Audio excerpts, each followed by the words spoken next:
Welcome dear student, welcome to this video. Now as you know कि हम cell division के बारे में पढ़ रहे हैं। सेल डिवीजन में हमने देखा कि सेल डिवीजन के दो मेन टाइप होते हैं, एक है माइटोसिस और दूसरा है मियोसिस। एक्चुअली हमने इसको डिटेल में देख चुके हैं, इंटरफेस क्या होता है, एमफेस क्या होता है, फिर अमाइटोसिस क्या होता है। लेकिन मेनली जो है वो अगर हम हायर ऑर्गेनिजम्स में देखें तो सेल डिवीजन में जो है वो ये दो मेन टाइप जो है वो ज़्यादा यूज़ होते हैं या ज़्यादा इसके लिए इम्पॉर्टेंट है, इसीलिए हम इन दो को ज़्यादा डिटेल में पढ़ रहे हैं। ठीक है ना। माइटोसिस में हमने ऑलरेडी देख चुके हैं कि a single mother cell divide to form two daughter cells. ठीक है ना। उसके बाद में हम ये देख रहे हैं कि मियोसिस में a single mother divide to form 4 daughter cell. How, कैसे, ये देख रहे हैं। हमने ये देखा है कि मियोसिस की जो पूरी प्रोसेस है ये मियोसिस 1 और मियोसिस 2 में जो है वो कैटेगराइज की गई है, या इसके ये दो मेजर स्टेप्स हैं। ठीक है। अब यहाँ पर जो है वो हमने माइटोसिस 1 का पहला स्टेज जिसे हम प्रोफेज 1 कहते हैं वो हम ऑलरेडी देख चुके हैं। इसमें हमने देखा कि प्रोफेज 1 की जो स्टेज है ये खुद 5 सब स्टेजेस से बनी हुई है, leptotene, zygotene, pachytene, diplotene and diakinesis. ठीक है। तो इस तरह से जो है ये 5 स्टेजेस हम देख चुके हैं। डायग्रामेटिकली हमने ये देखा है कि किस तरह से जो है वो क्रोमोसोम्स में चेंजेस होते हैं एंड एक्सचेंज ऑफ मटेरियल होता है। प्रोफेज 1 जो है ये लॉन्गर स्टेज माना गया है या लॉन्गर फेज माना गया है, क्योंकि 5 सब स्टेजेस से गुजरने के लिए इसे जो है वो बहुत टाइम लगता है as compare to the others. इसके अलावा प्रोफेज 1 को बहुत इंपॉर्टेंट फेज इसलिए माना गया है क्योंकि जो भी exchange of genetic material chromosome में जो है वो हिस्से एक्सचेंज होते हैं और उसकी वजह से ही रिकॉम्बिनेशन होता है, मतलब जो भी वेरिएशन आएगा वो इसी की वजह से आता है। और यही कारण है कि जो भी प्रोफेज 1 है इसे एक इम्पॉर्टेंट फेज माना गया है। आफ्टर प्रोफेज आज जो है वो हम उसके आगे के स्टेजेस देखने वाले हैं, वो है मेटाफेज 1, एनाफेज 1, टीलोफेज 1 और उसके बाद में साइटोकाइनेसिस के बारे में बात करेंगे। ठीक है ना। सबसे पहले मेटाफेज 1। मेटाफेज 1 में क्या होता है, जैसे कि हमने जो है वो माइटोसिस के दौरान जो है वो डिस्कस किया था कि metaphase is characterised by the presence of और formation of spindle fibre. Metaphase जो है इसकी सबसे खास बात ये है कि इसमें आपको स्पिंडल फाइबर जो है वो देखने मिलेंगे। जो भी स्पिंडल फाइबर है वो दो इक्वेटोरियल पोल से जुड़े हुए होते हैं। ठीक है। तो यहाँ पे ये जो भी पोल्स हैं ये यहाँ पे आपको दिख रहे हैं। तो स्पिंडल फाइबर जो है ये आपको स्पिंडल शेप का दिखता है, बीच में से चौड़ा और आजू बाजू जो है वो नैरो होता है। उसकी वजह से दो जो है वो पोल्स तैयार होते हैं। नाउ स्पिंडल फाइबर जो है इसका मेन काम क्या है, ये क्रोमोसोम्स को जो है वो सेंट्रोमेयर से, मतलब सेंटर से जो है वो उसे होल्ड करके रखता है। यहाँ पे आप देख सकते हो कि जो भी क्रोमोसोम्स हैं ये इक्वेटोरियल प्लेन में, मतलब नियर टू द सेंटर ये अरेंज्ड हैं। ठीक है ना। इसके बाद में ये जो भी क्रोमोसोम्स है इसमें हम देख सकते हैं, या हम प्रोफेज 1 में जो है वो डिस्कस कर चुके हैं कि प्रोफेज 1 ख़त्म होते होते जो वाइट कलर का जो क्रोमोसोम है, ठीक है, यहाँ पे हमने देखा था कि प्रोफेज 1 में जो है वो क्रॉसिंग ओवर हुआ था। क्रॉसिंग ओवर ये एक इम्पॉर्टेंट प्रोसेस है। इस क्रॉसिंग ओवर के दौरान जो है ये जो भी ब्लैक कलर का क्रोमोसोम है इसने अपनी इंफॉर्मेशन वाइट वाले के साथ में एक्सचेंज की थी और जो वाइट वाला है उसने ब्लैक वाले के साथ में। ठीक है। इस तरह से जो है वो इंफॉर्मेशन एक्सचेंज होती है। इन्फॉर्मेशन एक्सचेंज होने के बाद में जब हमने एज अ रिज़ल्ट देखा तो दोनों के टिप जो हैं वो क्या हो चुके थे, चेंज हो चुके थे। ठीक है। तो इस तरह से जो है यहाँ पर हर एक क्रोमोसोम जो है इसमें ओवरलैपिंग होने के बाद में जो है वो आप देख सकते हो कि जो भी क्रोमोसोम्स हैं दे आर रिकम्बाइंड नाउ, और हर एक क्रोमोसोम जो है वो स्पिंडल फाइबर की मदद से एक पुलिंग फोर्स में जो है वो अटैच हो चुका है। स्पिंडल फाइबर जो है वो हर एक क्रोमोसोम्स को जो है वो अपनी तरफ खींचने की कोशिश कर रहा है टूवर्ड्स द पोल। ठीक है। वो पोल की तरफ उसे खींच रहा है। अब यहाँ पर पोल की तरफ जब ये इसे खींच रहा है तो जैसे हमने माइटोसिस में देखा था कि वो क्रोमोसोम्स जो हैं वो बीच में से ब्रेक हो जाते हैं, आधे क्रोमोसोम ऊपर और आधे क्रोमोसोम नीचे चले जाते हैं। लेकिन इन केस ऑफ मेटाफेज के बाद में एनाफेज, क्योंकि पुल होने के बाद में वो पोल पे चले जाएंगे और उस स्टेज को कहा जाता है एनाफेज। तो यहाँ पर जो है लेकिन वो क्रोमोसोम्स जो है वो पोल की तरफ तो जाएंगे, लेकिन वो बीच में से जो है वो ब्रेक नहीं होंगे। ब्रेक क्यों नहीं होंगे? क्योंकि एक ही क्रोमोसोम को एट अ टाइम एक ही स्पिंडल फाइबर एक ही तरफ खींच रहा है। क्योंकि यहाँ पे देखो आप 2 क्रोमोसोम्स हैं और दोनों को जब पुलिंग फोर्स जो है वो अपनी तरफ पुल करेगी, ऊपर भी नीचे भी, तो क्या होगा कि एक ही क्रोमोसोम जो है वो एक पोल की तरफ आसानी से चला जा रहा है, जिसकी वजह से क्रोमोसोम्स बीच में से ब्रेक नहीं होंगे इन केस ऑफ एनाफेज 1। ठीक है, एनाफेज 1 के दौरान जो है वो क्रोमोसोम्स एक दूसरे से दूर नहीं होंगे। क्यों नहीं होंगे? दूर मतलब बीच में से ब्रेक नहीं होंगे, सेंट्रोमेयर से ब्रेक नहीं होंगे। इसका कारण ये है कि जो भी स्पिंडल फाइबर है वो क्रोमोसोम्स को इस तरह से होल्ड कर रहा है कि दोनों पोल की तरफ 2 अलग अलग क्रोमोसोम खींचे चले आ रहे हैं, जिसकी वजह से यहाँ पे दोनों के बीच में आपको ब्रेक होते हुए नज़र नहीं आएगा। ठीक है, देन इसके बाद में एनाफेज के बाद में क्या होगा? जैसे ही ये क्रोमोसोम्स जो हैं वो पूरी तरह से नेक्स्ट पोल की तरफ चले गए हैं, तो यहाँ पर क्या हो रहा है? जब ये नेक्स्ट पोल की तरफ चले गए हैं तो इसके आजू बाजू जो है वो न्यूक्लियर एनवलप धीरे धीरे क्या होगा? फॉर्म होना शुरू होगा। यहाँ पर जो है वो न्यूक्लियोलस भी धीरे धीरे फॉर्म होना शुरू होगा। एंड एट अ टाइम यहाँ पे आपको कितने क्रोमोसोम्स नज़र आएंगे? 2 क्रोमोसोम्स नज़र आएंगे।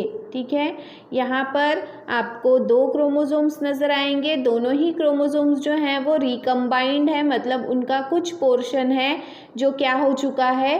रिकम्बाइंड हो चुका है। इन द सेम वे आपको यहाँ पर भी ये इसी तरह से नज़र आएंगे।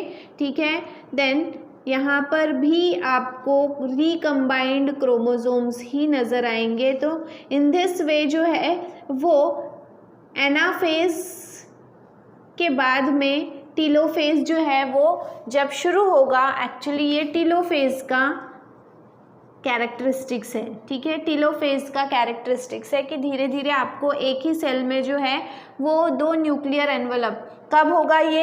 जब एनाफेज 1 ख़त्म होते होते 2 क्रोमोसोम का सेट एक पोल पे और 2 क्रोमोसोम का सेट एक पोल पे खींचा चला जाएगा। उसके बाद में धीरे धीरे उसके आजू बाजू जो है वो एनवलप तैयार होगा। एंड यहाँ पे भले ही मैंने ये प्रोफेज 1 को लेबल किया है, but it is also representing cytokinesis 1। ये जो है ये डायग्राम ना सिर्फ प्रोफेज 1 को रिप्रेजेंट कर रहा है, बल्कि ये जो है वो साइटोकाइनेसिस 1 को भी रिप्रेजेंट कर रहा है। अगर आपको प्रोफेज 1 जो है वो दिखाना है तो आप प्रोफेज 1 को इस तरह से दिखा सकते हो। ठीक है, इसमें क्या हो रहा है कि आपको 2 अलग अलग पोल पे 2 अलग अलग न्यूक्लियर एनवलप, 2 अलग अलग न्यूक्लियोलस दिखाई दे रहे हैं। 2 सेट ऑफ क्रोमोसोम एक पोल पे चले गए हैं, 2 सेट ऑफ क्रोमोसोम एक पोल पे चले गए हैं। इसके बाद में फाइनली क्या होगा? जो न्यूक्लियोलस है वो पूरी तरह से क्या हो चुका है? रीअपियर हो चुका है, जिसे हम साइटोकाइनेसिस कह रहे हैं। इसके बाद में क्रोमोसोम्स जो हैं, देखो यहाँ पे क्रोमोसोम्स थिक थे, मोटे थे। ठीक है, क्योंकि इनका कंडेंसेशन ज़्यादा था।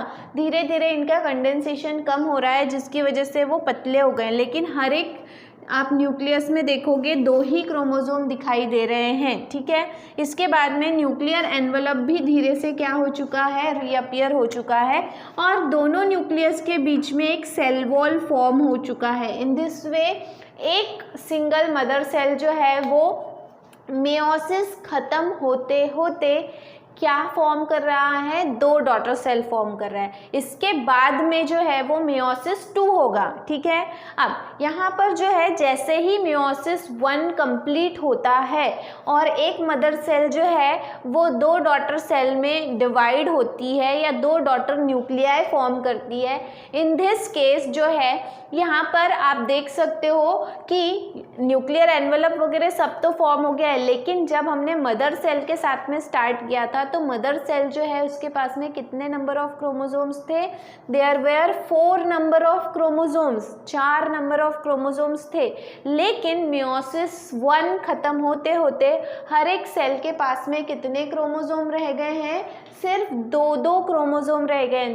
There are only 2 number of chromosomes remaining in each nuclei. इसका मतलब क्या है कि मियोसिस 1 जो है it is also called as reduction division.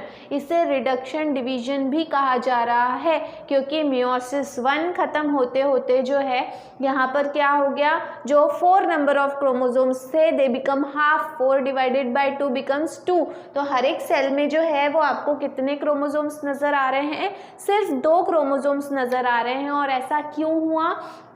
क्योंकि जो भी क्रोमोसोम्स थे वो मेटाफेज के बाद में जब एनाफेज में आए तो पुलिंग फोर्स तो क्रोमोसोम को अपने पोल की तरफ लेके गया, लेकिन हर एक पुलिंग फोर्स के पास में जो है वो अपना एक क्रोमोसोम था, जिसकी वजह से क्रोमोसोम्स जो है वो सेंट्रोमेयर से ब्रेक नहीं हुए। इसका कारण ये है कि और इसकी वजह से as a result of this यहाँ पे क्या हो गया कि हर एक पोल के तरफ जो है वो 2 सेट ऑफ क्रोमोसोम्स चले गए। इसका मतलब ये है, मैंने आपको पहले भी वीडियो में बताया था कि मियोसिस 1 बहुत इंपॉर्टेंट माना जाता है क्योंकि जो भी नंबर ऑफ क्रोमोसोम कम होंगे, आधे होंगे, रिड्यूस होंगे, जो भी रिडक्शन होगा वो मियोसिस 1 में ही होगा। Meiosis 2 is just like mitosis. Meiosis 2 बिल्कुल ही माइटोसिस की तरह है, उसमें बिल्कुल भी नंबर ऑफ क्रोमोसोम कम नहीं होते।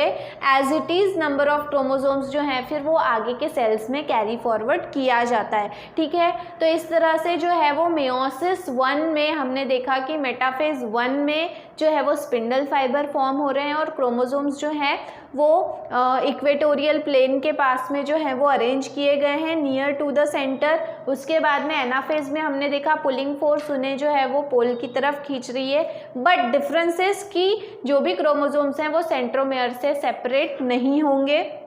इसकी वजह से जो है वो 2 सेट ऑफ क्रोमोसोम अपने अपने पोल की तरफ एज इट इज़ चले जाएंगे एंड फाइनली दोनों के आजू बाजू जो है वो धीरे धीरे न्यूक्लियर एनवेलप और न्यूक्लियोलस फॉर्म होगा एंड साइटोकाइनेसिस 1 खत्म होते होते दोनों के बीच में एक सेल वॉल फॉर्म हो जाएगी। इस तरह से एक मदर सेल से 2 डॉटर सेल फॉर्म हो रहे हैं। कब? At the end of meiosis 1। इसके बाद में इंटरफेस जो है वो कैरी आउट होता है, लेकिन इंटरफेस बहुत शॉर्ट होता है, बहुत ही मतलब बोला जाता है कि सेल जो है वो रेस्ट फेज में बहुत कम समय के लिए जाता है इन केस ऑफ मियोसिस, क्योंकि लगातार उसे जो है वो इमीडिएटली नेक्स्ट स्टेज शुरू करनी है, नेक्स्ट बड़ी स्टेप शुरू करनी है विच इज़ मियोसिस 2। ठीक है, तो इसीलिए यहाँ पर मियोसिस 1 ख़त्म होने के बाद में जो है वो इंटरफेस का प्रोसेस होता है और इंटरफेस की प्रोसेस लेकिन बहुत ही छोटी होती है और मैंने आपको पहले भी बता चुकी हूँ कि इंटरफेस जो है it is also called as resting phase. तो ये समझ लीजिए आप कि मियोसिस में जो है वो रेस्ट फेज, मियोसिस 1 और मियोसिस 2 के बीच का जो रेस्ट फेज है उसमें जो है वो बहुत छोटा ये टाइम पीरियड होता है, बहुत छोटा सा रेस्ट फेज होता है and immediately the cell gets into the meiosis 2 which is the next stage of meiosis. और उसके ख़त्म होते होते ये जो 2 डॉटर सेल्स हैं ये 4 डॉटर सेल्स में डिवाइड हो जाएंगे। लेकिन मियोसिस 1 और मियोसिस 2 में सबसे बड़ा फ़र्क ये है कि मियोसिस 1 में नंबर ऑफ क्रोमोसोम्स रिड्यूस होते हैं, मियोसिस 2 में नंबर ऑफ क्रोमोसोम्स रिड्यूस नहीं होते। It is exactly same as that of mitosis, बिल्कुल माइटोसिस की तरह ही होता है। ठीक है, यहाँ पर एनाफेज में क्रोमोसोम्स जो हैं वो सेंट्रोमेयर से ब्रेक नहीं हुए, लेकिन मियोसिस 2 में जब एनाफेज होगा तो उसमें सेंट्रोमेयर से ये क्रोमोसोम्स जो हैं वो सेपरेट होंगे, आधे ऊपर जाएंगे आधे नीचे जाएंगे और इस तरह से जो है वो वहाँ पर नंबर ऑफ क्रोमोसोम मेंटेन किए जाते हैं। लेकिन in case of meiosis 1 number of chromosomes becomes half and that is why meiosis 1 is also considered as the reduction phase. ठीक है, तो इस तरह से आज हमने इस वीडियो में देखा कि मियोसिस 1 के दूसरे फेजेस जैसे कि metaphase 1, anaphase 1, telophase 1 and cytokinesis 1। ठीक है, तो नेक्स्ट जो वीडियो रहेगा उसमें हम आगे की स्टेप विच इज़ मियोसिस 2 वो डिस्कस करेंगे। तब तक के लिए थैंक यू वेरी मच।